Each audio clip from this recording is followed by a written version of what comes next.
Hey guys, what's up? It's Lizzie Jean, and we're back with another week on the podcast. I have my dear friend Jaenga joining me. He also resides in Denver. You may have heard his music on Deadbeats, Subcarbon, and many, many more labels. He has been making a splash on social media and through many cities across the U.S. as of lately. His comedic timing and the way he's intertwined it all into him being authentically himself and pouring everything back into the community here in Denver and other cities has been absolutely amazing to watch. This was such an insightful conversation, and I personally learned so much from sitting down with him. He's been through quite the journey throughout the lifespan of the Jaenga project, and I cannot wait for you guys to hear about it. As always, make sure you share this podcast, subscribe to us on YouTube, follow us on Spotify, and leave a comment, share with your friends. That's the best way to get this podcast out there. This is Lizzie Jane, and you're tuning into my podcast with special guest Jaenga. Jaenga.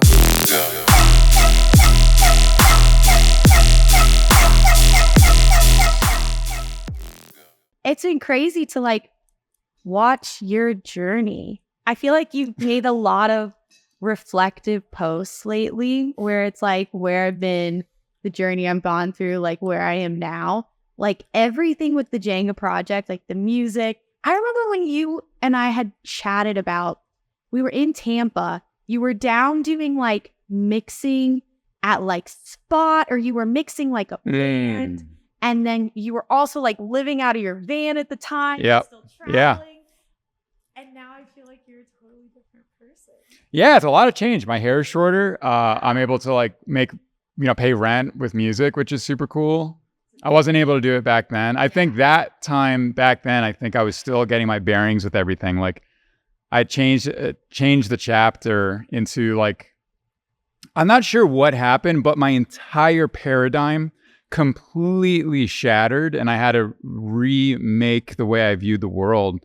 And that was everything from the way I make music, from the way I view my friends and family, to the way I literally walk and talk.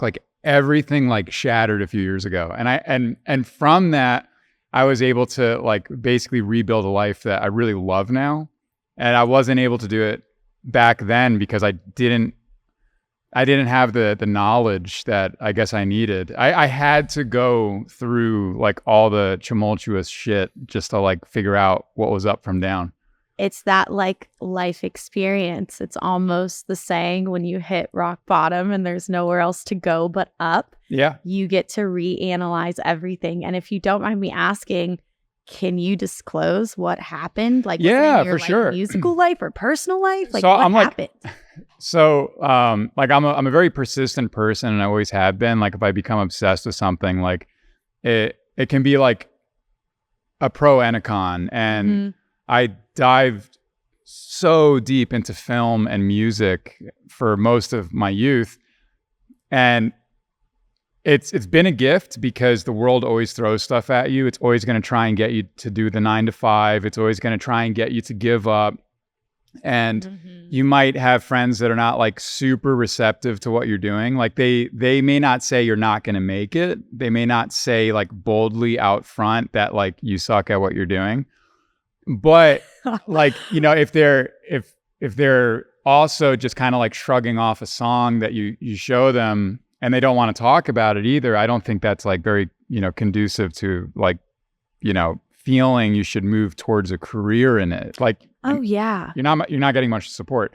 No. So I say that I was very persistent, and stubborn's probably a good word, because I had to be kicked down repeatedly for a year in order to learn that I had to change the ways that I was looking at my life and my career.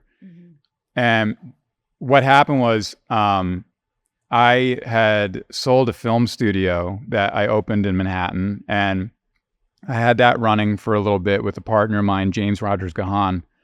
And I basically sold it back to him, my shares in the company. And I decided to do music full time. This was after Zeds Dead signed this album they had, which they turned into an EP. And so the first stage was, I was riding high, and I was I'm just going to do the music thing. And I did that. I jumped ship And I didn't have an apartment. At this point in my life, I never did. I used to sleep on the couch in my film studio. It was like the only way I could like get through it. Yep. Because we were still in the red. Took us a while to get into the black. And so the first step was I basically lost all financial stability, like completely. And I was crashing on my brother's couch. I realized that I had a problem with drinking. And I think that was because I saw a lot of personal things in my family happen. And probably the biggest thing was, my dad was struggling with alcoholism. Mm-hmm. So it was like financial. And then I was struggling with drinking, or just drinking a lot. That's probably a better way to say it, because I never viewed myself as an alcoholic. I was just like, when I drink, I'm not happy anymore. Mm-hmm. And when I drink, I'm not getting a lot of work done. Mm-hmm. So that was the second thing. The third thing is my dad died from alcoholism, like not too long after that. And then shortly after he passed away, I was told that I was going to die from an ER doctor. So I was like, it was all within a very short span of time. And my recovery process from the 2 surgeries I had to go through to basically get me healthy again was a long recovery process. And in that recovery process, I didn't have any safety net, like whatsoever. And it was in the middle of COVID too. So I had one lung. There's this respiratory virus that could kill me if I got it. And so all of that put me like laying on the floor of my school bus in Pennsylvania, which I had to get to, by the way, from Portland. It's on the East Coast. So I had to drive a car, but I had an expired license, and I had to buy a truck for $400 that was a stolen truck. I learned later on. And I drove that across the country. Don't know how I didn't get arrested. Holy shit. So when I got to my bus, I was laying on the ground with like holes in my chest because I just got out of surgery and in pain, and was just laying there. And I was like, okay, we're gonna restart life. We're gonna redo this thing. We're gonna do it right this time. Oh my God. That's a hell of a story. It was a lot. That's a lot. And it's, again, kind of like when when it rains, it pours. Yeah. It's kind of that thing where everything is pushed into a way where you can't ignore it. Because I think a lot of the times you have these little voices in your head. I'm somebody who turned off like my inner voice and my gut a lot until the last year, when like you have that feeling inside that you need to deal with something, or you need to do something or make a change. And when it's very small and minimal and not like slapping you across the face, it's easy to go, we'll deal with it later. We'll push it off. I know it's something that has to be done, but it's okay for now. But when it happens like that and the gates just open and everything floods, there's not much you can do but actually deal with it. Yeah. Well, it's undeniable at that point. Mm-hmm. So you sort of have to answer whatever the question is, or you have to answer at least the acknowledgement that it's there. From that, did you just really reanalyze? Obviously not everything, because like you're an artist at heart. And now understanding that you had a footing in film and you had your own production company, as to why you're adjusting our lights to make them look 10 times better than they did now. Even sitting here talking to you, I'm like, wow, I feel like illuminated. This is like actually fucking great. But you're still like an artist, and music still drives you, and community and art still is like a pushing force in you. But I can just tell that your mindset is so different. It's so interesting. Yeah, it is. It's so interesting.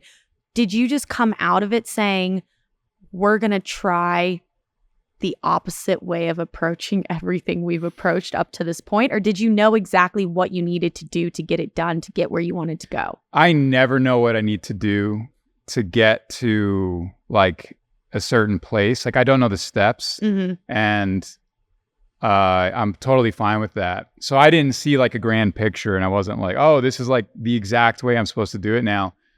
It was more that I was disillusioned for so long, and I was seeing life through a lens that I had created through ego and through the way that I thought the world should be working. Mm-hmm.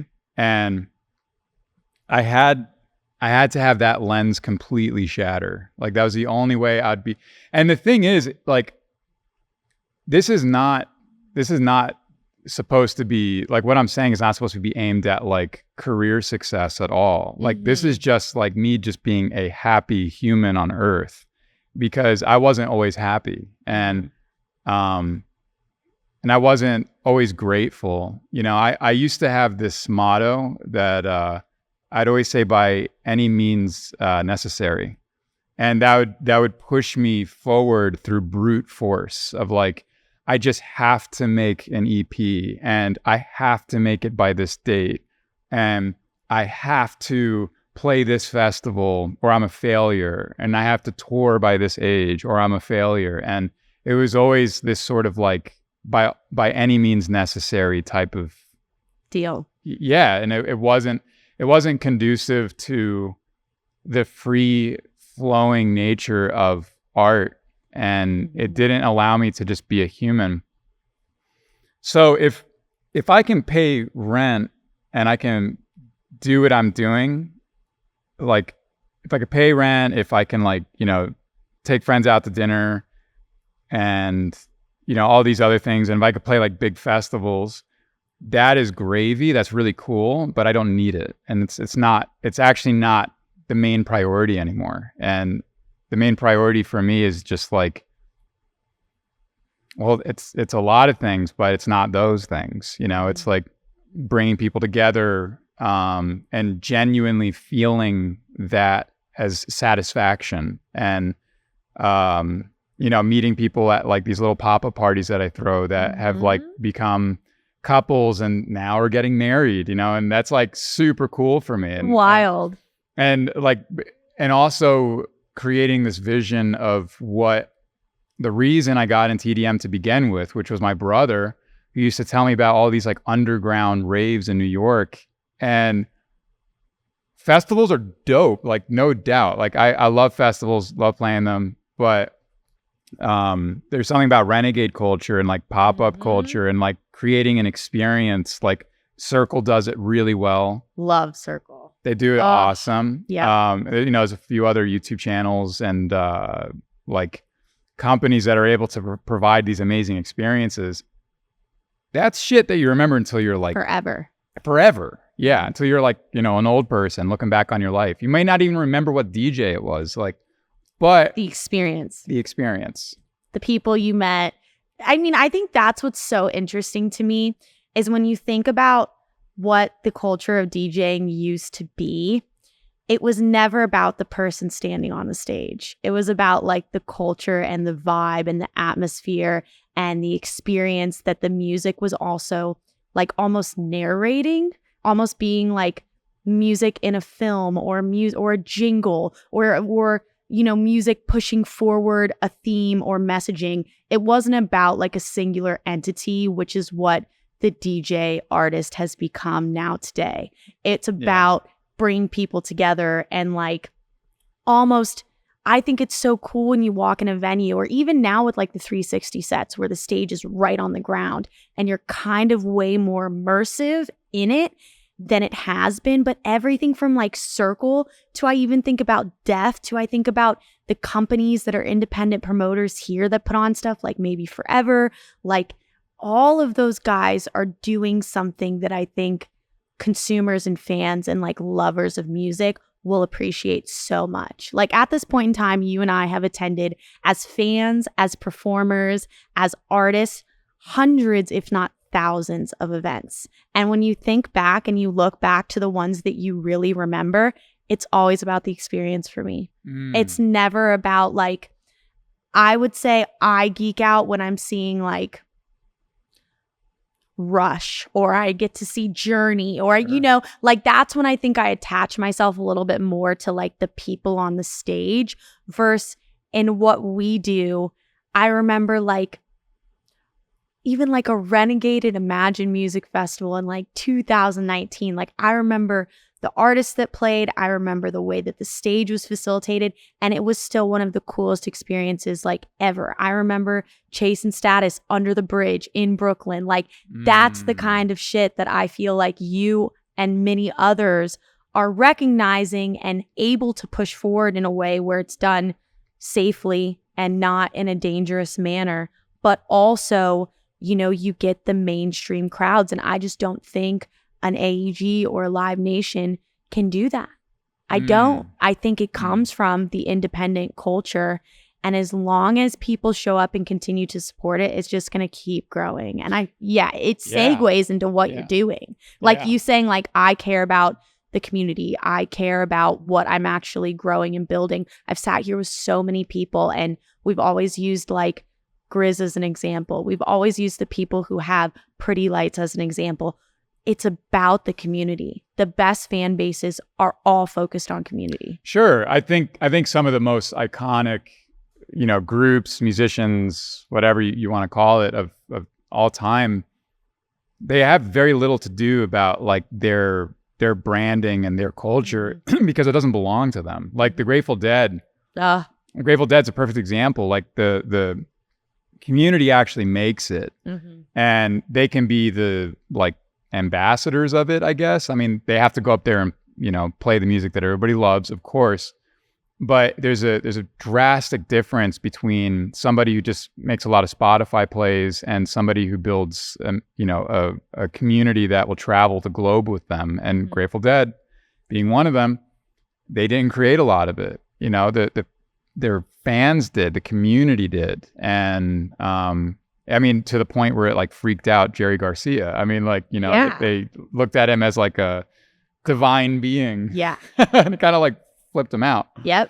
And we've seen that like time and time again with certain acts. We've seen like these individuals kind of put on this pedestal, and it's not like a materialistic pedestal where like you're posing with the cars and the this and that. I always remember like David Guetta on the top of whatever Sears Tower, like in New York during COVID, with like this crazy Lamborghini. Like it's not like that. It's like David Guetta did that? Yes.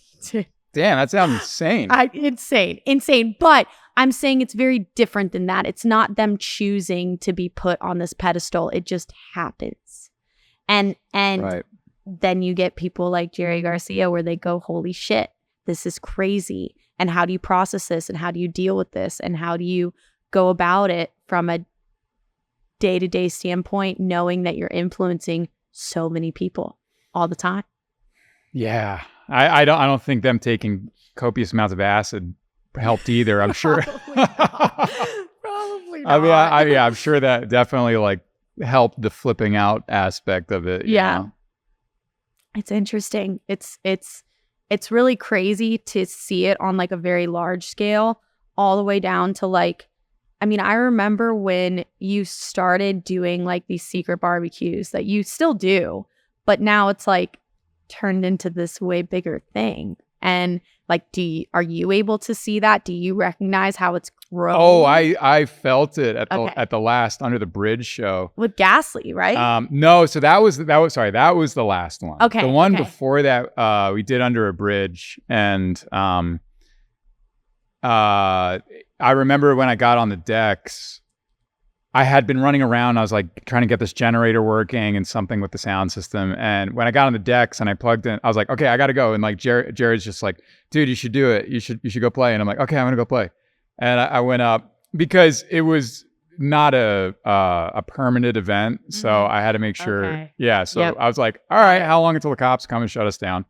So like there's a clock over my head. So usually I'm just running around plugging stuff in and trying to figure something out. And we have an amazing team. Amelia's incredible, and Jared, you know, is incredible, and everybody that helps. And so I went up and I like plugged in, I looked up, and it was a lot of people. And I think I just said that into the mic. I was just like, whoa, there's a lot of people here. This is like changing. You know, and people started like laughing, and some people are just like nodding their head, like, yeah. And I noticed people from like the first one we did when it was only like, you know, 40 like basically friends that came. So yeah, it's really cool. And again, like, it's I have to recognize that like it's very little to do with me. Like I can make a hotline for people. I can say, hey, we're just going to do this thing here. But that's like kind of where it ends. Everybody else does it themselves. Like everybody else, comes out with cool outfits and like, doing like really awesome, whatever, dancing, or they'll bring, like, people are trying to do like flame arts and stuff, like, or asking if they can do flame arts. Hey, can I light this on fire? Yeah. And I'm like, I guess like technically this is illegal anyway, so I guess why not? Where are you over the bridge? Yeah. And it's interesting. And also I notice from a like being the guy on the mic, I noticed that there's a difference in the way that people interact too. When it's really small, everybody's just like basically talking to you. They're just standing right there and they're like, yo, like play that song. And I'm like, okay, I got that on my USB. I'll just play that. And now it's turning more into like a show, which I would not say is always good. I think that there is pros and cons to it. I don't want these to be like a show. Like I don't want it to feel like you just went to Mission Ballroom and it's like a show. I want it to continue to feel like a family show and tell.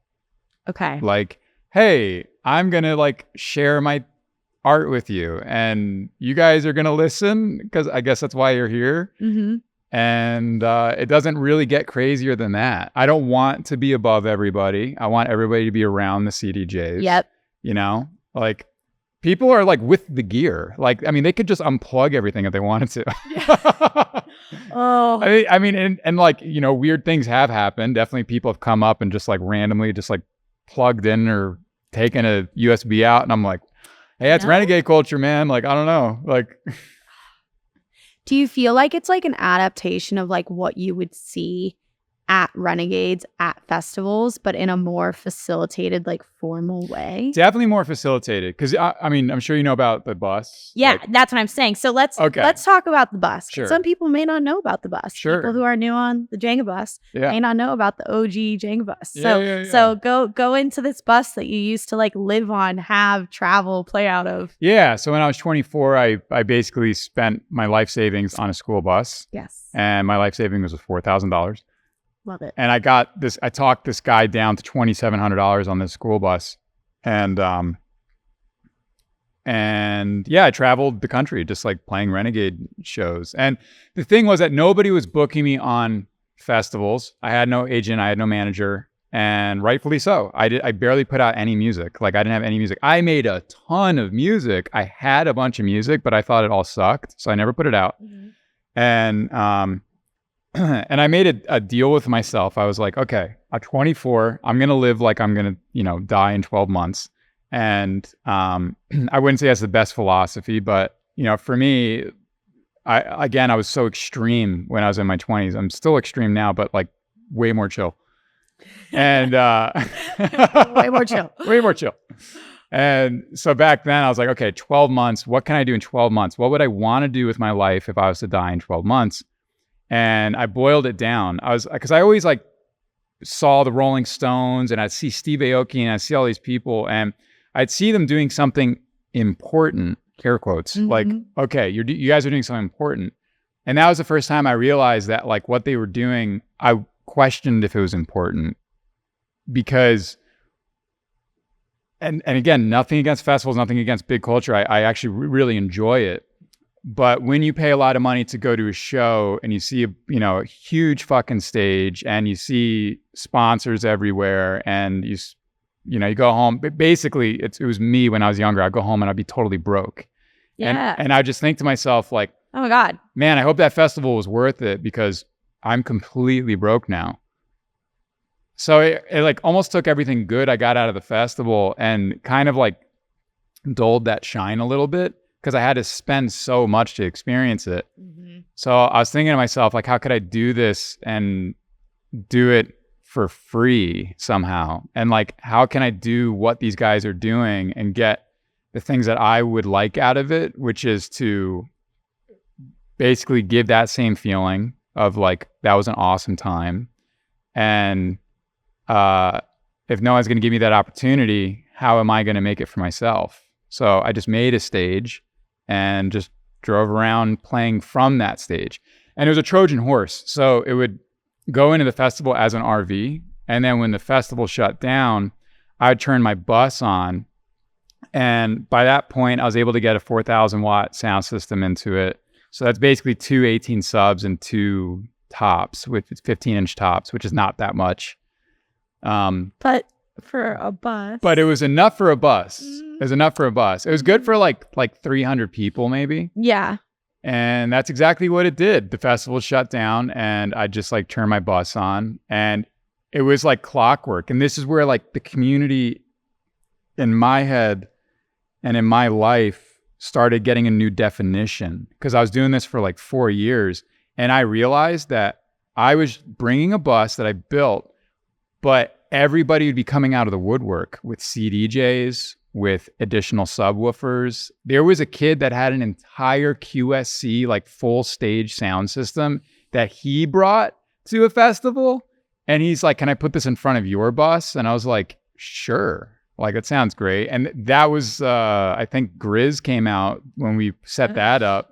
Okay. And I was like, whoa, I like Griz, what the heck? Like, this is like one of the craziest things that's ever happened to me. Like, he's playing my school bus. Like, that to me, I made it. I was like, oh man, I made it overnight. I'm good. Like, Griz just played my bus. Like, I can retire now. Like, I'm good. We're chilling. Yeah, it was great. And it happened with a lot of artists. A lot of artists came out. A lot of headliners started making it like their hangout spot. And it was really cool. And again, it had like very little to do with me. It was like, shit, I still didn't even have music out. So I was just like trying to hang with all these cool people. And I'm like, this is nuts. This is nuts. That's wild. But yeah, ultimately, that was the thing that got me onto Camp Bisco. That was my first festival I got onto. Mm-hmm. And they pitched me an idea. They came out one night in the lot, and there was a guy shouting into the back of the bus, and he had a Live Nation shirt. And I was like, okay, we are screwed. No, I thought we were screwed. I was like, oh, they want us out of here. Yeah, like, they want us to go. Yeah. And basically a phone call was set up, and turns out he wasn't pissed. He was like, I think we should do something here. Maybe we can collab and you could be a part of Camp Bisco. And so the call was like pretty straightforward. It was like, you know, if you bring your bus out, we'll hold the renegades, or like the after parties. Official after parties. Yeah. Right. The official after parties. Yeah. And we'll put you on a stage. I was like, sweet. Sick. That sounds great. So that was the first festival I actually played. Hell yeah. Gosh, such an interesting journey. It's been fun. It's been fun. It's like super DIY. Like, it's so DIY. Yeah. It's really interesting too, because I feel like when I was like starting to come up, even out of Tampa, and I was starting to like tour a little bit more out of the state of Florida, like 2019, and then COVID happened, and then nothing really until like 2022, end of 2021. You didn't see community driven stuff, or maybe I just didn't know where to look then. I think everything got thrown a little out of whack because of COVID, which totally understandable. Our whole world got flipped upside down. Sure. But I feel like Florida less. That's very, yeah. Florida a little bit less. Yeah. Sure. We know that. We know that. It's so funny because there's such a community here of people who have come from Florida State, just Florida. Like the Florida to Denver pipeline is so real. Oh, for sure. It is so real. And a lot of people moved out here right before COVID, and they just went, you know, it was just something that we had to adapt to. Yeah. I was like, yep. They're like, we went home all the time. Oh, I'm like, I totally get it. Oh, yeah. But I don't feel like I saw community-driven pop-ups, underground, warehouse, cool, like raves, really, like I do now. So I don't know if it's like a big cycle repeating itself, or maybe now I'm in Denver and I'm like, I know where to look, and all of my friends are throwing these events, and this is like very cool. I just feel like I've never seen it before, or at least in Florida. And maybe that's just because Florida wasn't a big enough spot for it. There weren't enough people. Like, why did you choose Denver? Is it because it was the base capital? Oh, I didn't choose it. Oh, okay. No, I didn't choose Denver at all. Okay. No, Elaborate. I flew out here for, I played Red Rocks with Zeds Dead a few years ago. And I might have seen one photo of Red Rocks. I didn't know what it looked like. So I didn't even want to look it up. I just got here. Yeah. And I just got to the venue and I was like, whoa, this is really interesting. Like, I wasn't sure what to expect. Again, I think I saw like a photo of it, but I wanted to keep it sort of a surprise. Yeah. Because everybody just kept talking about it. They're like, Red Rocks, Red Rocks, Red Rocks. Like, it's the coolest thing on planet Earth. And I didn't want to leave and go back to New York. And I rarely felt that way, like ever. Because everybody was super cool. And I think my friend group really helped that because they are so involved in community and they love the art scene and they love the restaurant scene, which New York restaurant scene is definitely better than Denver. Denver's awesome. It's just smaller. Thank you. And I realized that this spot has so much going for it. Like, it's more affordable. People are more relaxed. There's a lot of tie-dye, which I love. Tons of tie-dye. I mean, as you can see, I love tie-dye. Oh, yeah. and all my black. Yeah, all your blacked out. You have tons of tie-dye. This is slightly tie-dye. There's like the slightest little bit. distress print. Yeah, a little distressed like print. A little bit. But I came out here in the middle of COVID after I recovered from my lung, and I flew in, and I was going to rent a car and just hit a bunch of national parks because I had nothing else to do. There's so many here, like around here. There's an there's amazing so many. amount. I mean, I was just going to go out, drive to Zion, maybe hit Estes Park, and I couldn't get a car, and I forget why. Again, I was in a really not great place in my life. So it's not something with my ID, or I didn't have a credit card or something like that. I don't remember what it was, but they were like, no, you're not getting a car. And I was like, damn. Okay, we're going to figure this out. I was like trying to figure it out. And eventually I stopped worrying about the car, forgot about the trip. And it was like 2 months had passed, and I just like still at my friend's apartment, crashing on his couch. John Gregory, who's the absolute man. And I decided that I was going to go ask the leasing office what the rent was in that building. And again, I never had an apartment before. And so I asked, and they were like, oh, if you pay $1,800 a month, we can get you an apartment. And it was a 2-bedroom apartment, which in a beautiful building, which to me was insane. Yeah. So my friend got a roommate, 900. Yeah, it was insane. Easy. So me and my friend Paul were just like, all right, like let's do it. Let's do this apartment. And I didn't have a job. Music was not making money. So I just started hanging TVs and like doing odd jobs for friends. And I started getting on all these apps to like, just do whatever I could to make $20 here, $20 there. And I don't know how it worked, but it eventually worked. And yeah, if I'd play one show a month, like if I could even just get one show, I'd like totally celebrate. Like I just lose my mind because I was like, wow, I'm good for the month. Like I could pay for fucking groceries. Like this is crazy. So I go and play the show, and I was like so ecstatic because I'm like DJing, and the whole time I'm thinking, I'm like, man, I could sleep at night and not have to worry about like waking up and just like trying to find somebody's TV to hang and then like negotiate $40, It was amazing. Yeah, and as touring is picked up, it's kind of like finding this happy medium. But I've never been more stressed in my life than when I don't know how I'm going to pay my bills. Interesting. It's like, it's been interesting. Now that you say this, it's like bringing up my own thoughts that I think sometimes, like if I have a month where we're not doing any shows, because like we'll just pack shows into like a few months and then not think for the month of September or August or whatever, or we just finish a tour or something. And it's still stressful, but there's some empowerment that you have being Lizzie Jane, being an artist, Mm-hmm. because you can create product Yes. out of thin air. Yes. You know, you can go, here is a shirt. Everybody, I have a shirt. I have a shirt. Or here is a preset pack. And here's a sample pack. Or yeah. Yep.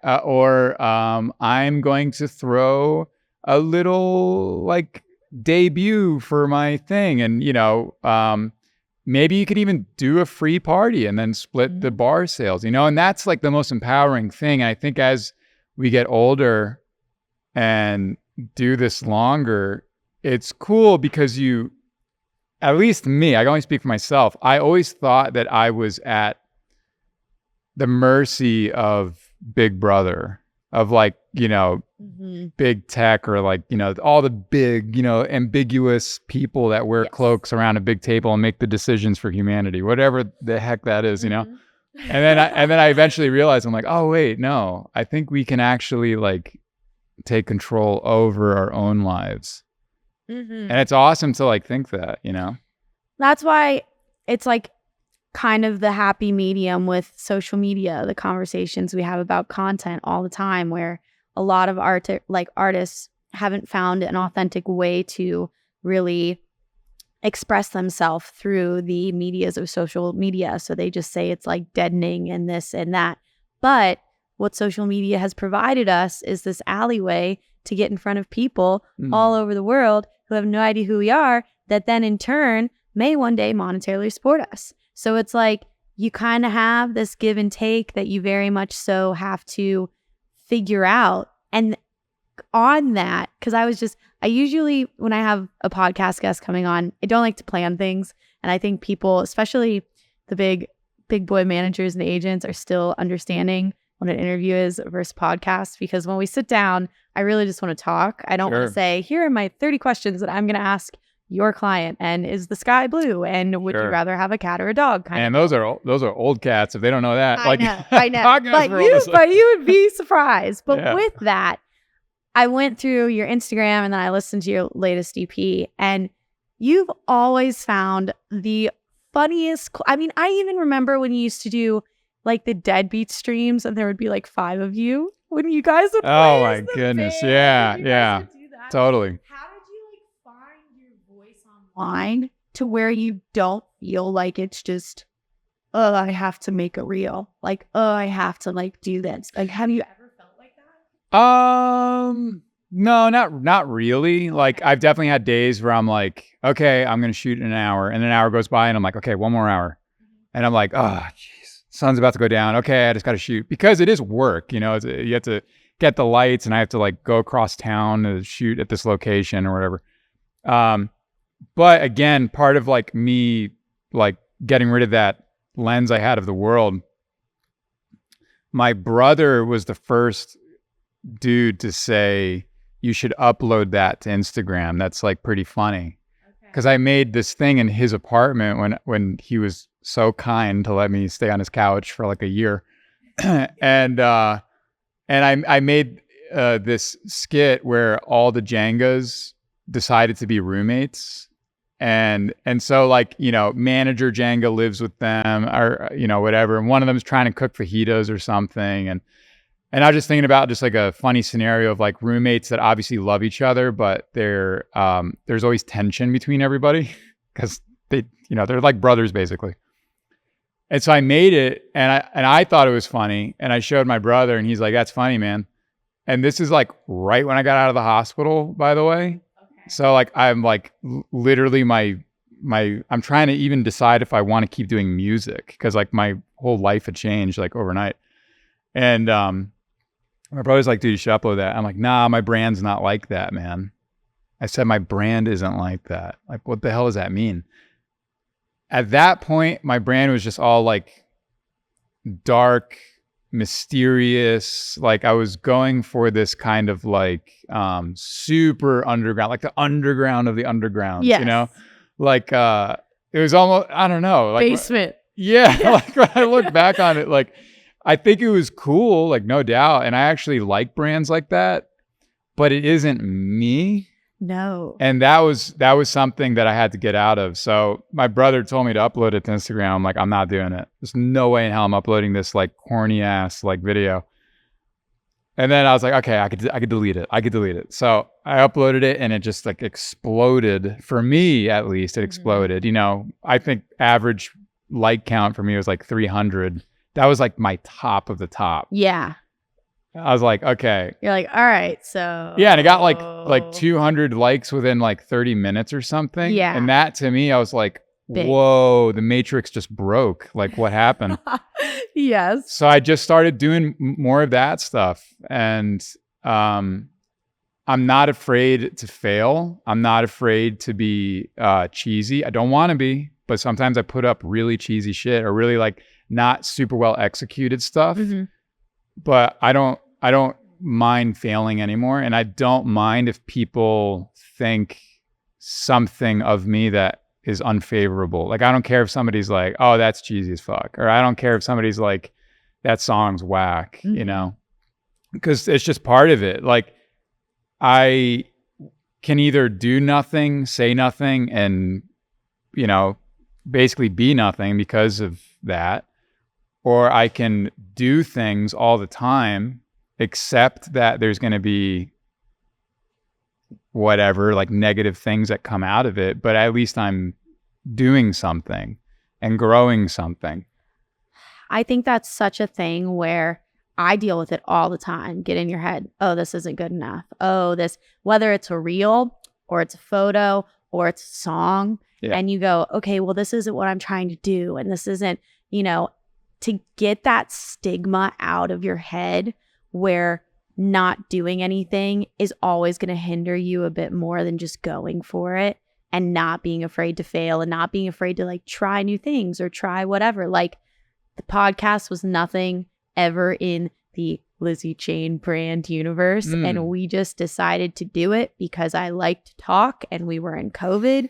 And now it's like a big thing for me. And I just think having your mind open is part of it. And it's still stuff that I struggle with all the time. And I don't know if it's a girl thing, but I've sat down with quite a few artists that just really, what you said at the beginning, we're extremists, we're perfectionists, we're overly obsessive about everything. And I am that like to a T, to a point where it will hinder growth. How do you feel like, obviously, I know that like your reframing of your perspective of the world because of your experience of what you went through helped with that. How do you get over it when it kind of creeps back and you're like, oh, should I really be doing this? Should I really be posting this? Should I really be? Or do you just not even have those thoughts? I think, I mean, I'd be assuming, but I'd assume it's the same way in which you decided to do the Lizzie Jane podcast, which is like you decided that I want to do what I want to do. Yes. Right? Yes. And like, that's true to you. That's why I think that's why it fits so well. And that's why it's doing so well, in my opinion, because it is you. And do I like, you know, punch air if I'm not getting enough likes on a post? No, I don't. I used to, yeah, when I was younger, I'd just be like, my career is over. Like, that is it. I like, just a blink of an eye. 5 minutes ago, I had a great career, and like, I uploaded this thing, and now it's over. You know, nobody's liking it. You know, I am irrelevant.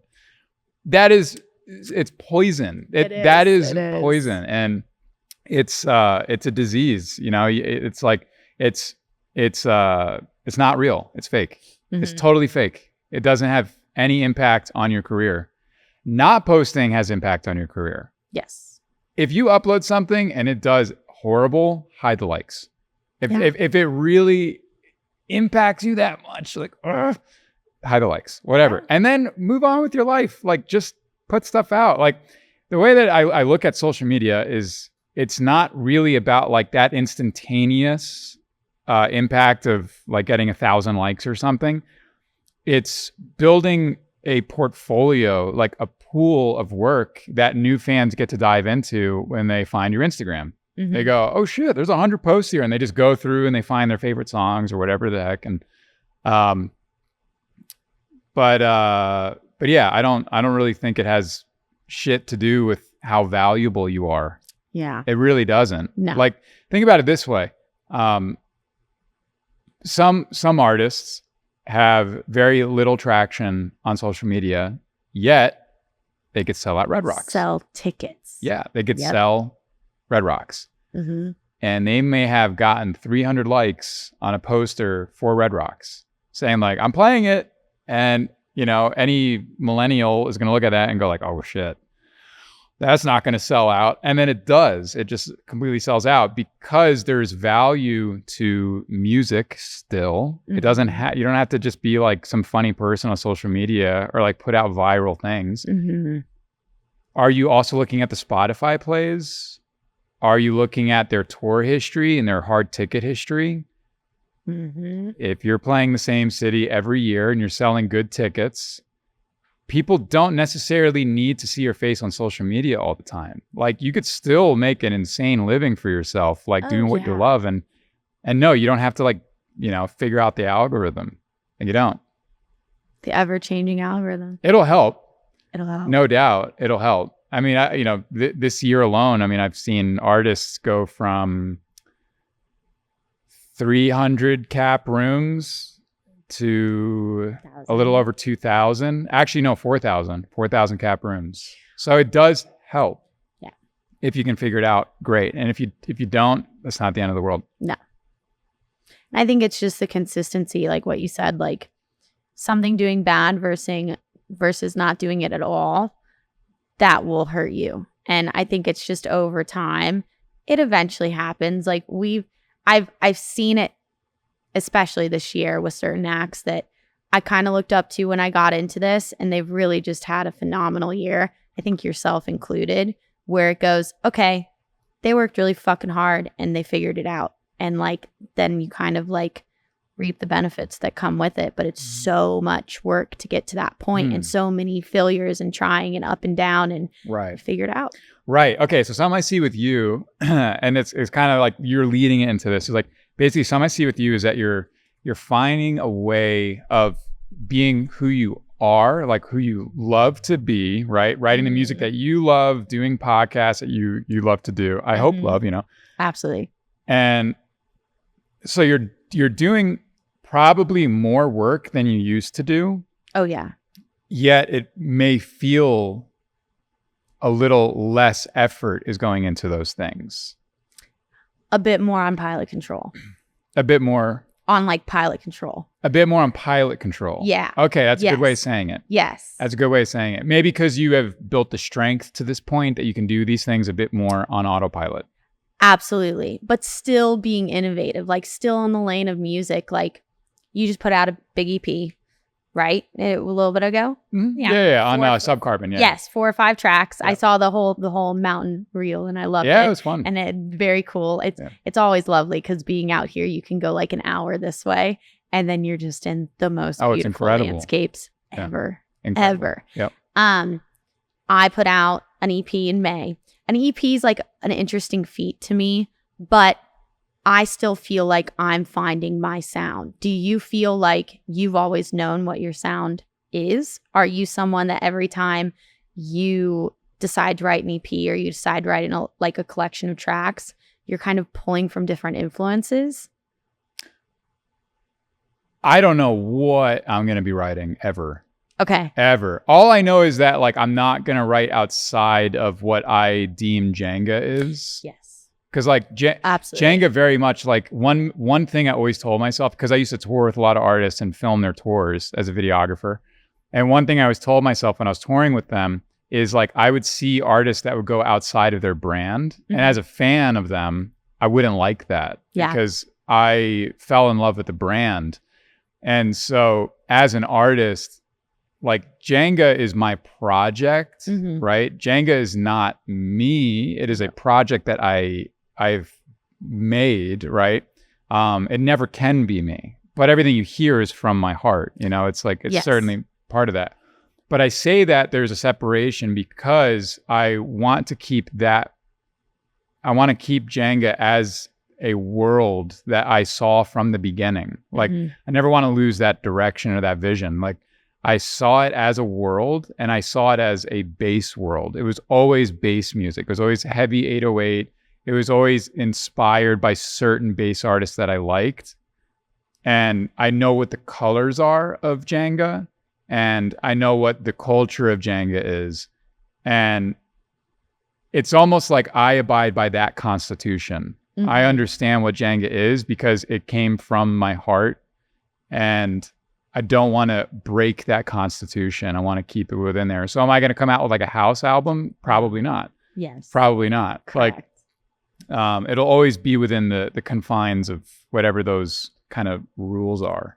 I feel like that's so important too. It's like almost like the five senses thing. And I ask myself that a lot, especially when I write, because I do write very multi-genre fasted, where it's like I do feel like I'm still like building my world and building my universe with like, okay, why aren't you playing more instruments? Why aren't you making sure you're singing on everything? Because that's what you love to do. And that's what defines you as you in this project, in this world, is like, what is this going to like smell like, taste like, sound like, look like to somebody who doesn't know you exist and maybe are first coming across you for the first time? I feel like developing those worlds in your project as a whole and then in like EPs or albums are so like intriguing and like fascinating. Like super fascinating. Yeah, super fascinating. Like for my first EP, I'm like, okay, like I go back and I go, okay, I developed all this stuff here, but next time, like I want to take it further. Like next time I want to take the story even further. Absolutely. Yeah. So would you say then that you're basically like, because when you say that, I see a visual of like climbing, you know, a staircase, but you can't ever see the next step in front of you until you take the step. Yeah. So like it's like once you take a step, the next one's illuminated, then the next one's illuminated, Yes. and the next one. Yes. And that's like sort of like But the it's way an that you interesting continue. process. Mm. It's an interesting thing. Because for a long time, like I definitely started in bass music, 100%. But then I always have bass influences in everything that I write.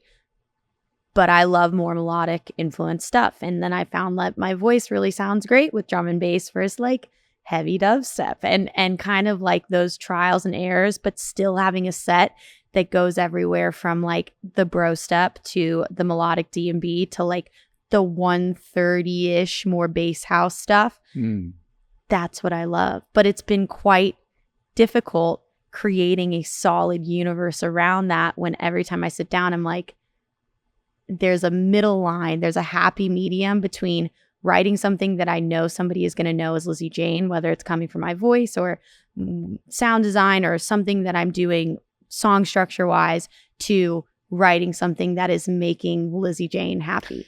So what this reminds me of is there's an interview with Scooter Braun. Okay. And he was talking about, I think they asked him a question like, what is success to you, or something along those lines. Mm-hmm. And I'll likely butcher it. So I'd say for anybody listening, just go listen to the interview where Scooter Braun talks about it. But what you're saying, the only thing I kept thinking in my head was the Scooter Braun interview, and that I respect every artist that is willing to just keep putting stuff out, because that's the only way you discover who you are, right? Mm-hmm. So like you So could be true. sitting on all this music for years, and then maybe you just decide that 2024 is your year, you're going to start releasing stuff.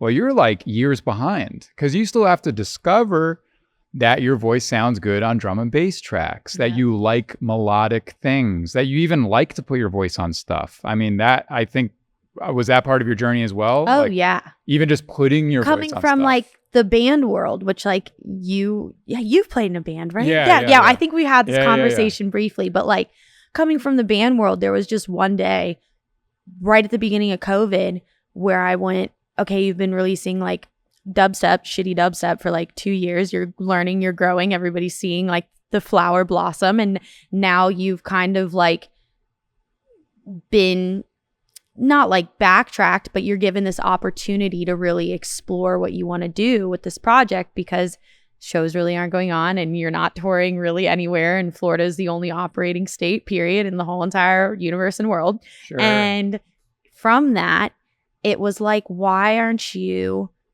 doing the shit that you're really good at with the production, with, Right. you know, like bringing your best foot to the table and just committing like all of yourself and finding how that works.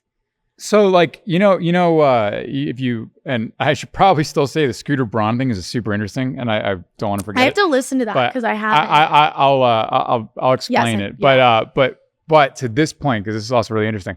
Have you ever like heard the theory? It's not even a theory. I think it's pretty much real. But through quantum superposition, if you put a guitar on one side of a room and another guitar on the other side of the room, and you pluck the E string of this guitar, the other one starts vibrating without touching it. Holy shit.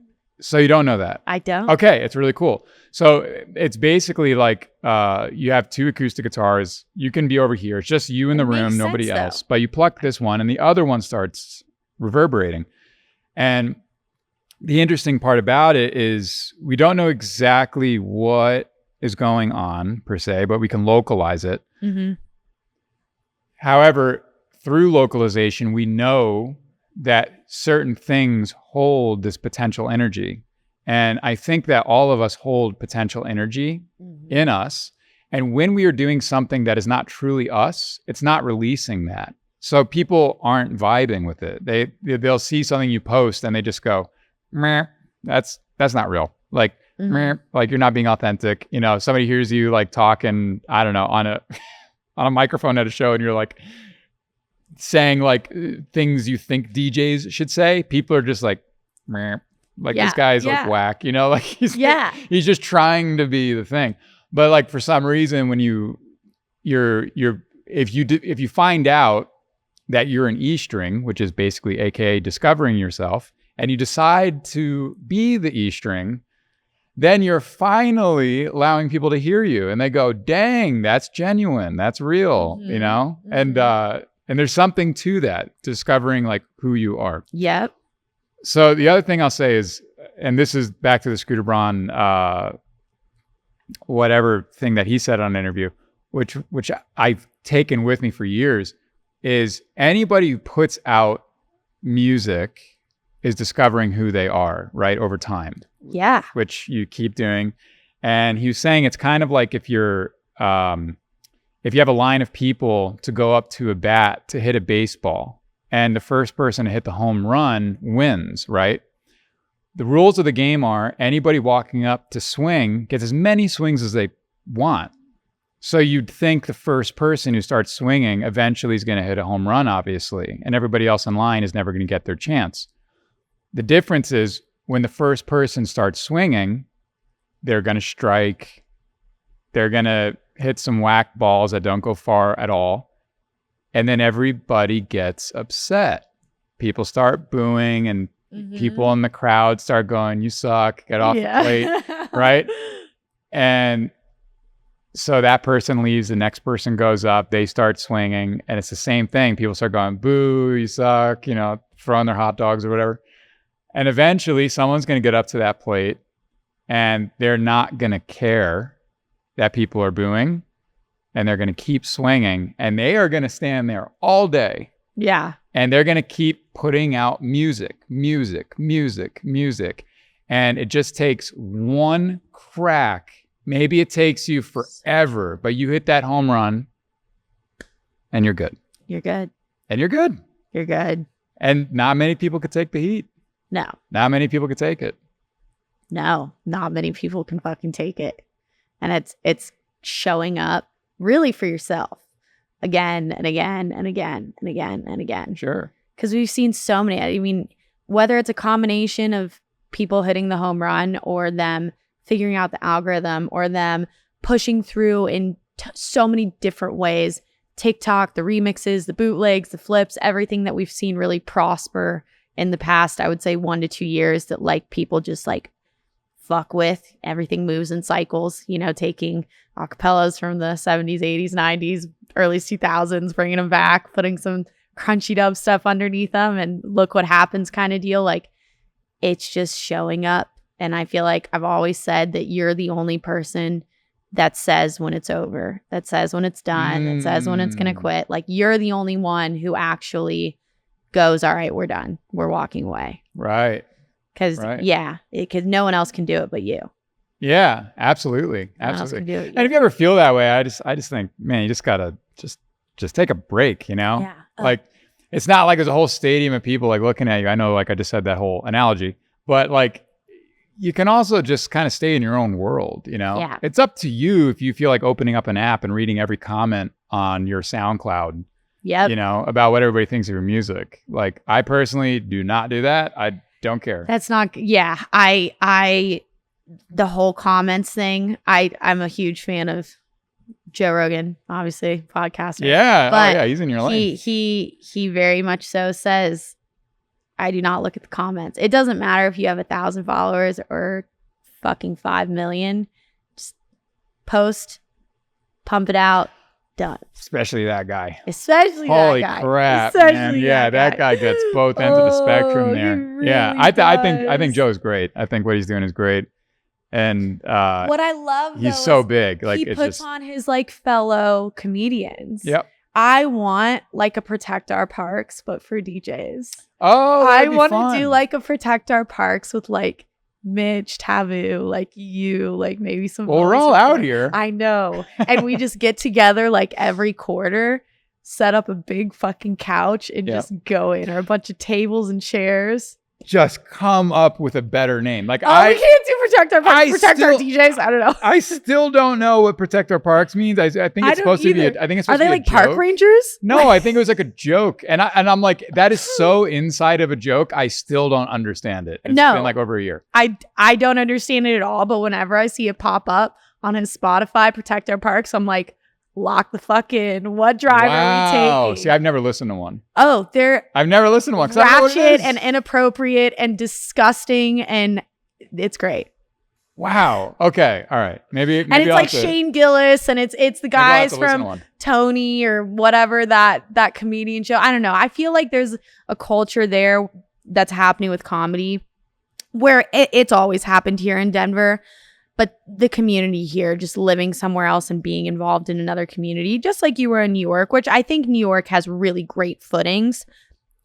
Coming out here was like a crazy change for the way that I perceived this industry. Yeah, definitely. Same. And a good change. Same. A good Yeah. change. Good A change. good, like, these are my people change. Yep. I'll take the flight to LA. You will never find me living there. No, I couldn't live in LA either. I actually like going there. I like hanging at Venice Beach. I love Santa Monica. Santa I Monica's love great. Newport. I love, like, Yeah. I'm a fan of California. Yeah. I just think that my people and the people who exist in this industry that I am quite fond of are here. Yeah. That's it. Yeah. Yeah, I totally agree. And even back in New York, obviously I loved New York, still do, but definitely don't want to live there right now. Techno was really big. It wasn't Yeah. really big in bass. Yeah. So I came out here, I was like, You're like, whoa, there's like more than like 20 The bass teeter-totter people like has hanging flipped. out. And like, yeah, it was like, exactly. Techno out here is bass music. Yeah. It's wild. House music has always been Denver. I mean, Colorado is one of the only markets where you go bass, dubstep, Totally. weird shit, experimental, funk here. And the crazy thing about bass music is that it's still growing too. It's like it's the same thing Still with growing. like, you know, acid house. I believe having coming out of Chicago, right? Out of like one little venue there. It feels as if we're having that happen with bass music for ourselves. Yes. You know, and it's like we don't even know the potential of it. Kind of like Bitcoin. Like we're still not quite sure where it's going to go, but we're pretty sure we've been around long enough that it's stable enough. We're like, think oh, about the Dogecoin, the Yeah. little fucking dog. yeah, That's like what it is. yeah, It's crazy, but it's awesome. I always know when I like play here and when I like go to shows and when I talk to other artists, like you can always experiment and really go for it. You can't do that everywhere with confidence. I don't feel like I feel like here you're like, I have some weird shit or like, I really want to try something. This is the crowd to do it for. yeah. Everybody's with it. So in. Yeah, they'll lock in. They'll lock in. Oh, they will so lock in. We're very, very blessed and privileged to be members of this community.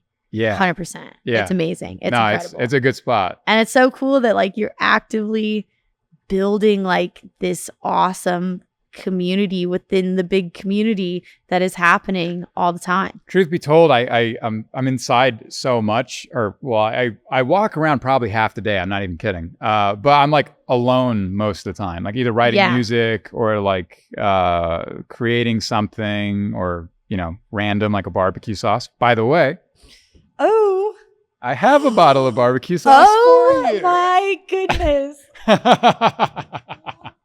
Jaenga's barbecue sauce? Yeah. How phenomenal. So that's a product of me being with myself most of the time. I love. Yeah. I made everything from the sauce to the label, even bottled it. Thank you. Yeah, no worries. Oh my God. I hope you enjoy it. I'm going to eat it tonight. Good. We're actually going, we're going kind of fancy camping in Paonia this weekend. So that's no way. I'm gonna take that. Bring that with you. I'm gonna bring it with us. We're gonna use it to marinate. Yeah, let's I'm go. excited. Yeah. Fuck yeah. Yeah, you'll like it. It's like it's sweet and it has like just a little bit of spice in it. Oh, I love it. Well, thanks, dude. Yeah, of course. Okay, Pat, I have to wrap it up. Tell us anything that's going on with you that is cool that you want the people knowing about. We are always planning really interesting pop-up parties. They're going to be unlike any other thing you can go to because it is curated for a one-time only event. So definitely, if you are not on the secret hotline, get on it because I don't put it public anywhere. And you can get it from somebody who's on it or you can DM me. And man, I don't know. I mean, just keep an eye. It's going to keep on keeping on, putting out Love stupid videos on Instagram and flipping old hip hop tunes. So. We love it. Well, Pat, you are so special. Thank you so much for coming to talk to me today. I think that a lot of people are going to love listening to this conversation. It was very enlightening. I opened up a little bit more than I usually do. So I think that's a win in itself. That's awesome. Hell yeah. Can't wait I need to attend one of these events. You should come and spin at one of them. That would be really cool. I want to get some Lizzie Jane action there. That'd be awesome. Okay. So I'm like, Dean, we got it. Let's go. Bring some D&B. We're down. Let's do Thank you so much, Jaenga. I greatly appreciate it. Thank you for having me. All right, guys. See you next time. Bye.